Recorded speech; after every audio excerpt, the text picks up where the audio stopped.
When I present this argument about legal moralism as a potential distraction, it quickly makes me think of a fascinating exchange between Justice Scalia and Justice Ginsburg in the case NFIB versus Sebelius. This was a case that dealt with the Patient Portability and Affordable Care Act.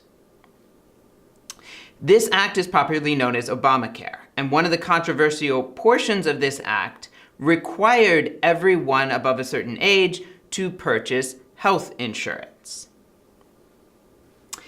There were court cases about this, and NFIB versus Sebelius asked the question whether or not the federal government has the power to require this of citizens.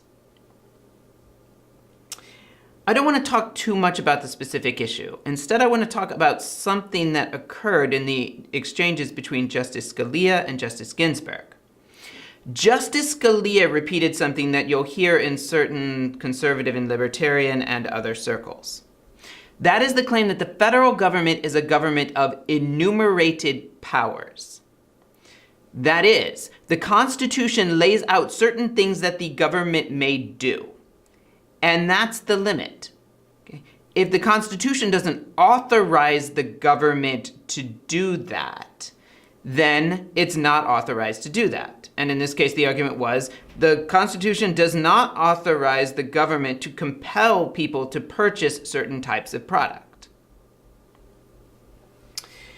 Justice Ginsburg seemed to disagree with this. She, as I understand it, argued that the Constitution is not creating a government of enumerated powers.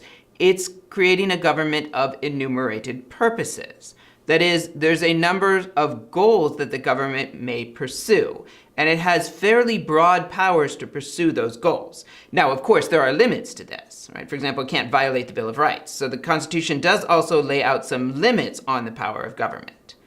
Okay? But she said she seemed to interpret the Constitution as being more about laying out the goals that the government may pursue and giving it pretty wide latitude to do what was necessary to, or as some people, as the Constitution says at one point, necessary and proper to carry out those goals. In some ways, it seems to me that this mirrors the kind of debate that we're having. One of the questions in the background is whether or not a limitation on the purposes that the government can pursue is really that much of a defense of liberty. And of course, there's two concerns here. One is the concern is that allowing the government to amass all kinds of powers, even if they're just at least on the surface for enumerated goals, is still very dangerous. And of course, in the background is also some of the concerns that anti-moralists will raise. That is, there's concerns about whether or not these supposedly enumerated purposes are going to end up being extremely flexible. That is, when a particular justice wants something to be within the scope of those purposes, then it'll be within the scope of those purposes.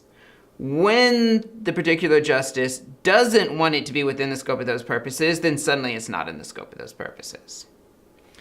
I raise this because it illustrates the kind of controversy that I'm talking about. It seems like a case where we have a disagreement between two people over whether the main concern is to limit the goals that the government may pursue or to limit the powers by which it can pursue its goals.